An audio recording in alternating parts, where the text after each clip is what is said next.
Good morning, everybody, and thank you for joining us for this morning's webinar, which will be focusing on how to search our historic membership records. My name is Lucy, and I am the IMechE's archivist. I am joined this morning by my colleagues Sarah, Ellen and Adrian from the institution's library. Sarah, Ellen and Adrian are on hand to answer any questions you might have during the webinar itself. Please could you type any questions during the webinar into the Q&A section so that Sarah, Ellen and Adrian are able to view and respond. Unfortunately, any questions sent to me as the host can't be answered during the webinar itself. The webinar should last for 30 minutes, after which time we will all be available for 10 minutes or so to answer any questions that you might have. We will be recording this webinar and sending a copy of it to everybody who consented to receive it when you registered to attend. If you're not sure about consent and you would like to receive a copy, then please just email us and we'll make sure that you're on the list, and our contact details will be available at the end of the webinar. And we will also upload the recording to the IMechE's YouTube channel. So let's get started. So this morning's webinar is designed to introduce our historic membership records and demonstrate how to search them online.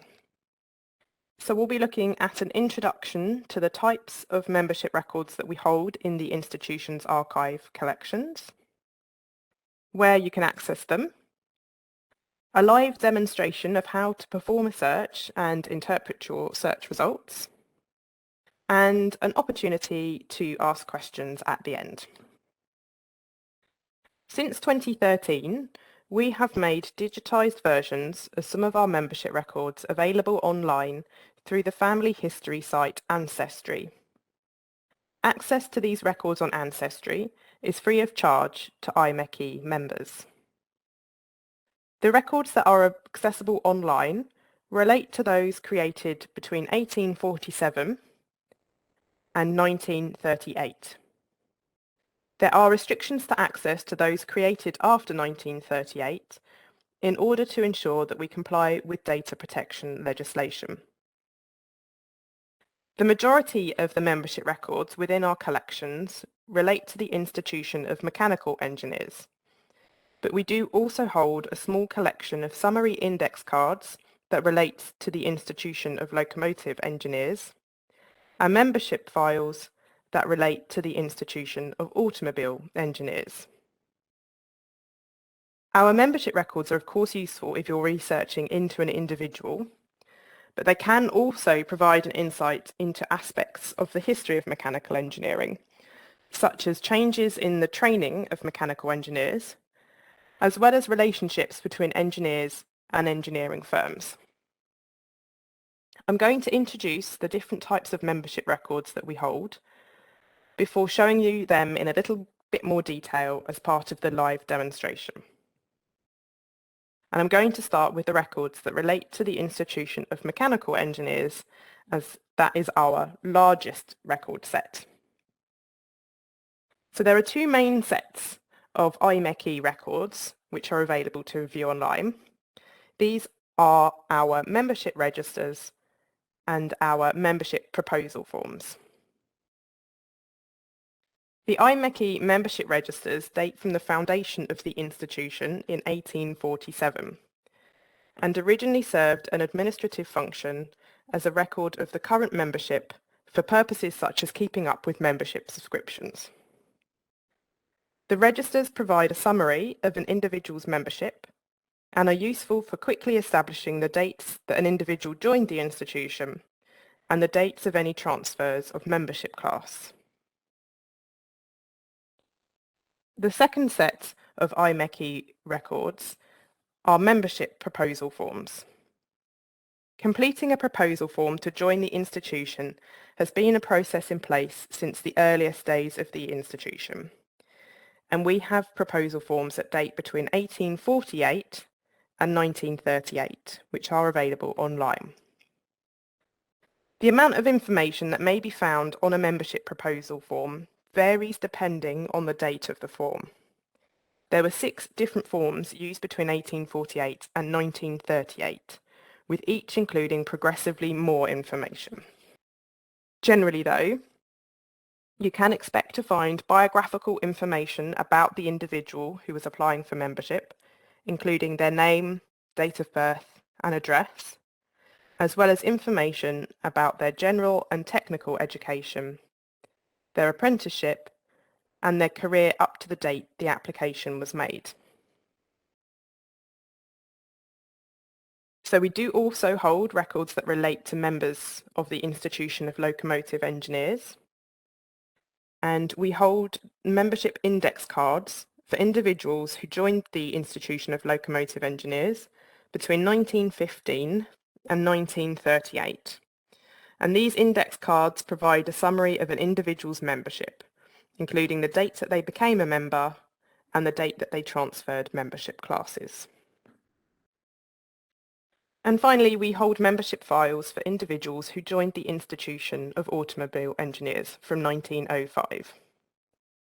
The majority of the membership files that have survived for the Institution of Automobile Engineers are dated post-1938 and are therefore not available online.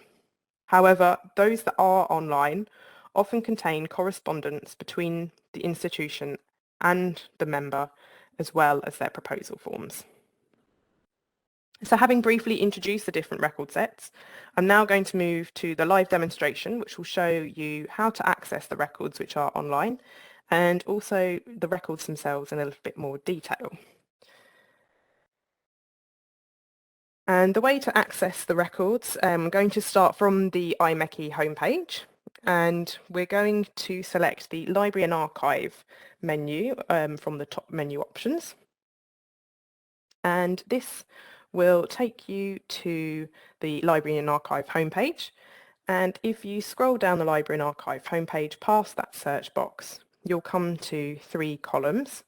And I'm going to click on the Explore Our Archive and Artifacts column. And then from here, on the left-hand side, I'm going to click on the Find Out About the Archive option. And this is a really useful page which summarises all of our online archive resources. And if I scroll down this page, I'll notice there is a section on ancestry. So as I mentioned, IMechE members can access IMechE membership records on Ancestry as part of their IMechE membership, and that's those records that are dated 1847 to 1938. And that's via the button here, which is titled Members Ancestry. Non-members can use this Discover Ancestry button, where you'll be able to run a search, but you would require an Ancestry All UK and Ireland records level of membership to view the search results. Non-members may also make an appointment to visit us in person, as access is available using the PCs in the Library and Members Hub. And non-members in the UK may find that their local library service offers free Ancestry membership on-site to their members. So I'm going to demonstrate logging in as though I'm an IMechE member, and I'll use this Members Ancestry button, which takes me to the IMechE website sign in page. And the credentials that you'll need to add in here are the same ones that you use for logging in to the IMechE website.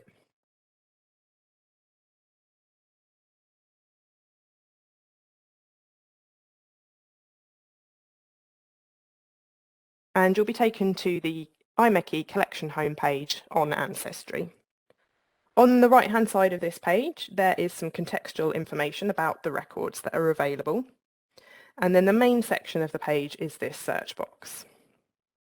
However, what I'm going to suggest you do is scroll down to the bottom of this page and click on UK Mechanical Engineer Records under the Included Data Collections box.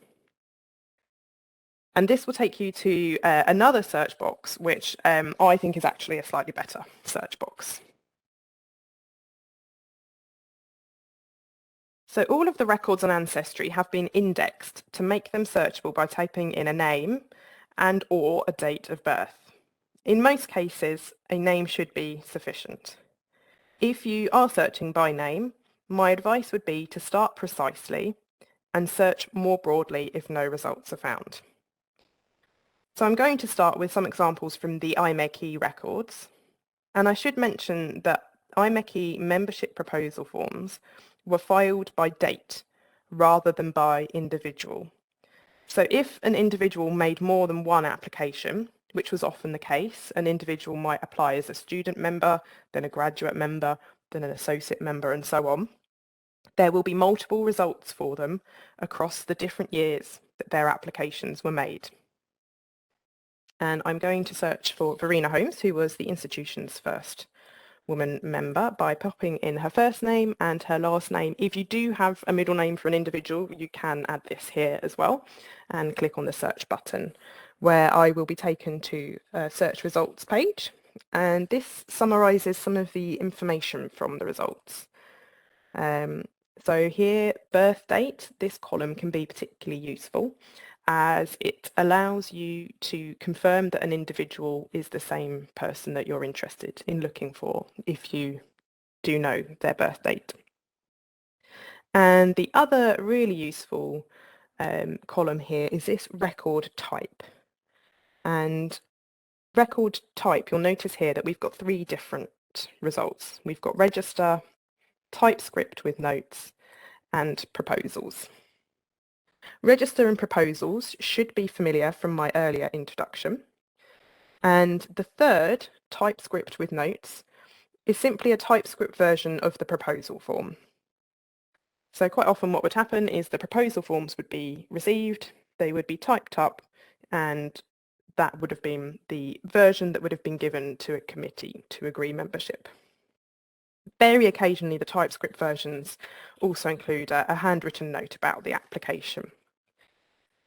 And actually, the TypeScript version can be useful if, for example, you're finding that the handwriting on an application form is difficult to read because you've then got a TypeScript version and somebody has done that transcription really for you. Though I tend to find that, unsurprisingly, given engineers' draftsmanship skills, that actually handwriting tends to be fairly friendly most of the time. So I'm going to have a look first at the top result here, which is a register entry. And I'm going to do that by clicking on the View Record button on the left-hand side. And this takes us first of all to a summary page, which really just confirms the information that we already had. And if you click on the thumbnail on the image on the left, you'll be taken to the full screen viewer. And this is what the full screen viewer page looks like. Over on the right-hand side, there's a number of tools, including the plus and minus magnifier, which allows you to zoom in and zoom out. And I actually find that if you have a scroll option on your mouse, that allows you to scroll in and scroll out with a little bit more accuracy. And there is occasionally a known issue with Ancestry with images showing in black and white, which actually isn't happening for me today. But if you do experience this, then the workaround is to click on the spanner icon, which is over on the right-hand side, then click on Settings, and then toggle this Enhanced Images from, I'll just go back. So that's what it might look like. And if you toggle that from on to off, you'll be able to see the colour version, which I think is just it's a bit more authentic. The other thing to note, just whilst I'm in this spanner menu, is this Report Problems button at the end. And if you, for example, have identified a transcription which is incorrect, which does happen because the transcriptions which are done by Ancestry are done by people. So occasionally you might find that there's an error, and that's the way that you can report that error. So you can just send an update to say, you know, that this membership entry is not for Bones, it's for Jones. So that's the way to do that. The other thing just to note before I look at the records themselves is this Save button up in the top right-hand corner. If you click on that, you're then given two options. The first is Send Image Home, which allows you to enter an email address, and then instructions of how to access the image are then emailed to that address. And the other option is Save to this computer, which will download a copy of the image that's on your screen to your computer. And these downloads are for your private research use only. So now we'll have a closer look at this example page from one of our membership records. And it includes the entry for Verena Holmes, just sort of almost halfway down the page. But I think it's also just worth me using this as an opportunity to introduce the membership registers.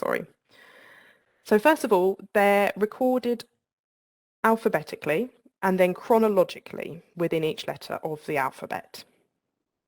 You'll notice here that lots of the names have lines through them, and that indicates that those individuals were no longer members at the point that these registers were still in use.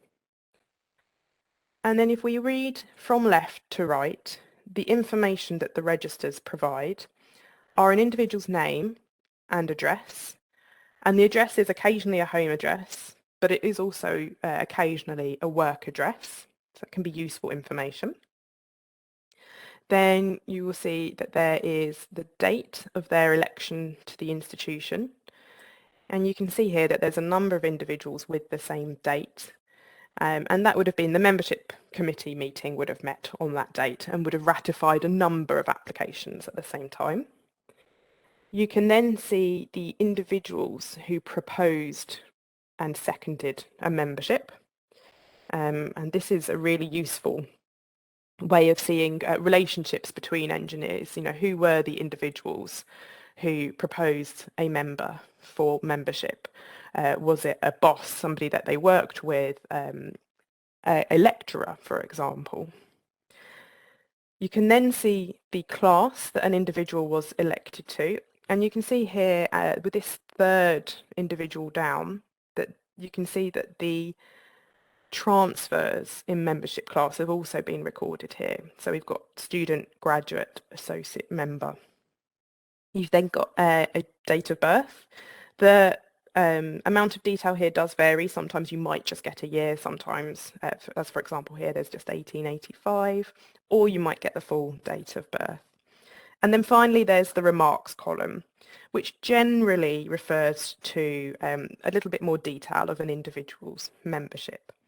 And I think it's worth me covering the sort of information that you might find in this remarks column, as it is one of the most useful columns in a membership register.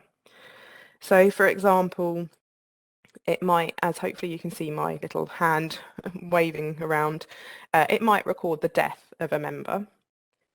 It might record dates of transfer to different membership classes. So as with this third member down, transfer to graduate, which was the 18th of January 1929, transfer to associate member, 13th of December 1929. It might record, as an example here, if an individual resigned their membership. So here, resigned 15th of October 1930, but they had paid their 1930 subscription. And it also might record, as with this example, if an individual's membership was erased. So this says erased 15th of May 1931, arrears 1929. And I think I need to provide a little bit more context about what an erasure meant. So an individual would be erased if they fell into arrears with their subscription payment and hadn't responded to reminders or been in touch with the institution to formally resign their membership. So that's what the membership registers look like. As I mentioned, a really useful way to get the sort of bare bones of an individual's membership history. So you can find out when they were first elected and then also any transfers to other membership classes or if they resigned their membership. I'm just going to head back then to have a look at some of the other records, and to do that I'm going to click on this X up in the top left hand corner, and then I can just use my browser's back button and that should take me back to the search results summary. So next I'm going to click on the proposals, and you may have noticed that there's actually two here. Now I know that in this example, this is because Verena Holmes made two applications. the first in 1920, on which no motion was made, and then a later one in 1923, which was successful. So what I'd like to do is click on that one, and I'm going to click on View Record again. And then on the image thumbnail to be taken to the full screen viewer. So on the right-hand side, we can see that this is the front page of Verena Holmes' membership proposal form. And at the top, hopefully you can see that there is biographical information at first. This is one of our more thorough forms, so there's quite a lot of information that can be gained from this. We've also then got a proposer, a seconder and 3 referees, so lots of names to sort of have a look and see links. So for example, you might have noticed that the 3rd referee here is Sir George Holmes. You may well be well aware yourselves, if you're engineers, that you might not be the only engineer in your family. We found it's quite common that there's often sort of engineers in various different generations of a family. And in this case, Sir George Holmes was Verena Holmes' paternal uncle. If I click on the little right-hand button, I can flick to the next page. And on the left-hand side here, we have a little bit more detail about Verena Holmes' general education, her technical information, her apprenticeship, and then her subsequent career. And it's worth just me reminding that the subsequent career is only up to the point that she's completed the application. Now this is actually an example where her 1920 application form has been interleaved with her 1923, so you can compare the two if you particularly wish. But I will just flick through so that we can then see the next page. That's it. So this is now the last page on the right-hand side of her 1923 application. So in it she gives details of her present employment, the degree of her responsibility in her present employment, and then finally you get details of the most important mechanical engineering work for which a candidate has been personally responsible. And this is definitely one of my favourite parts of our membership records, because we get to learn from an engineer themselves what they believe to have been their most important work to date. And then finally, membership of other societies. What I'm going to do is just have a look at, show you very quickly the TypeScript version. So I'll head back to the search results summary page and just click on this TypeScript with notes. And click on the image thumbnail again. So here you can see that this is a TypeScript version of what we've just had a look at, essentially. You can see that they've noticed that her previous proposal, a decision of no motion was made. So next I'll take a brief look at the historic membership records that we hold from the Institution of Locomotive Engineers. So the only surviving membership records that we hold are index cards, which originally served an administrative purpose, essentially to record an individual's address, dates of their membership, and if they were up to date with their subscription fees. Very occasionally the cards do also include an individual's role as well. So I'm just going to head back to the main search page, and I'm going to search for Sir Dharmela Singh, who was a locomotive engineer who was working in India during the 1920s. And I can see here we have a result, and if I click on View Record, I'm again taken to this sort of summary page, and if I click on the image thumbnail, I can see the actual membership index card. So this is what the locomotive engineer index cards look like. You've got an individual's name. You then have often a private and a business address, and we can see here that these have changed, so that's quite a useful way of sort of tracing an individual's career. We can see that he became an associate member in 1926, and we do have a record of his role. It looks like initially he was an assistant locomotive superintendent. The assistant being struck through essentially means that he's at some point become the locomotive superintendent. This information here is essentially just to do with being kept up to date with membership fees. And often you also get the reverse of one of these index cards, as we do here. And again, you can just see that there's some different addresses here, which is a way of tracing an individual's membership. And we can also see that his membership was deleted in 1932. And so the other thing I'm going to do is just a quick search to show you some of the Institution of Automobile Engineer records as well.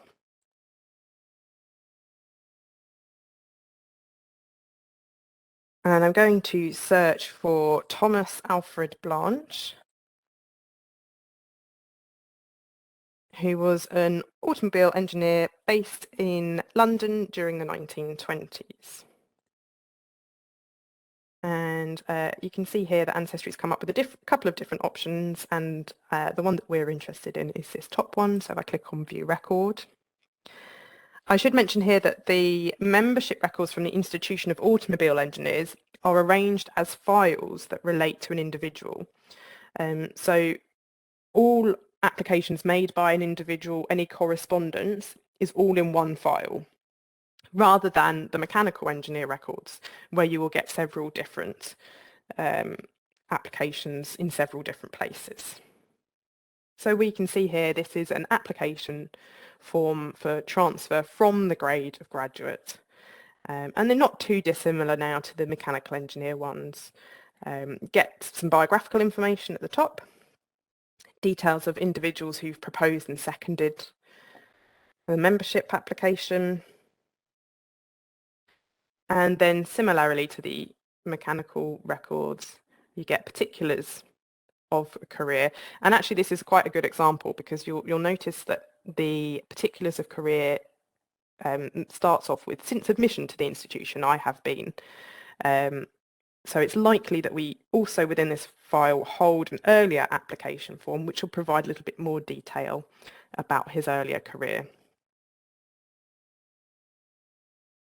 So now that I've introduced the record sets, I just wanted to go through some of my sort of top tips for searching.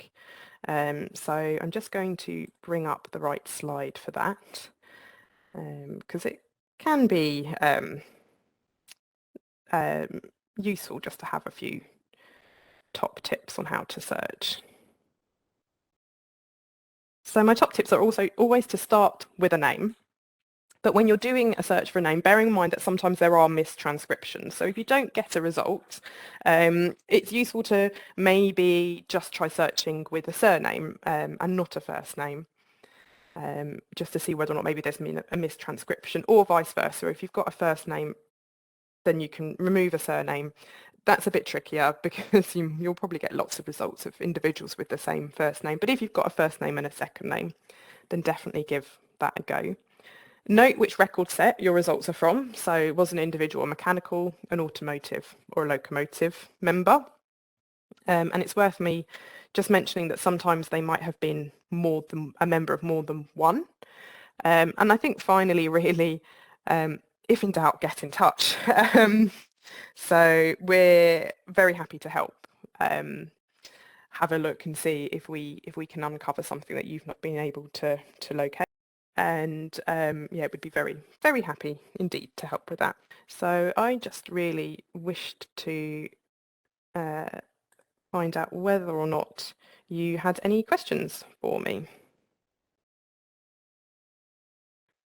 So I can just see that there was a question which asked whether or not members' ancestry is available to members outside of the UK, which Sarah answered just to confirm that yes, it's available to all members of any grade across the institution.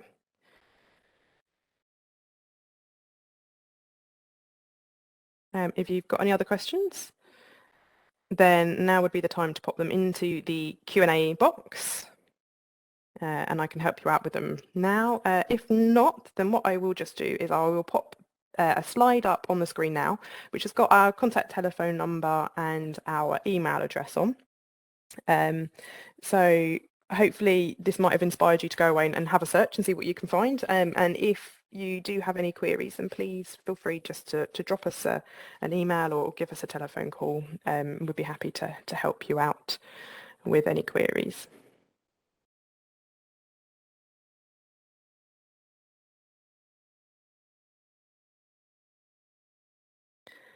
I can see there is a comment about particularly interested in the automobile engineer records, which is fantastic. And what I might just do, if you're still there, is sort of give you a top tip that I quite often use myself if I sort of fancy a browse, so to speak, rather than searching for a specific individual.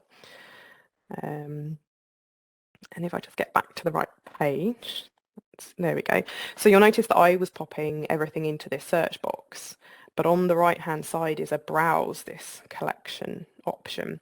And this is why right at the very beginning I said you'll log in and you'll come to a search result page, but I'd like you to scroll down and click on another link which will take you to this page, because this gives you the option to browse. And what you can do is select automobile, for example, from this drop down box.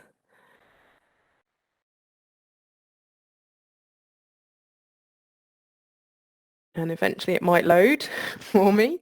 It then allows you, it breaks it down into alphabetical order, so you can then browse through the records.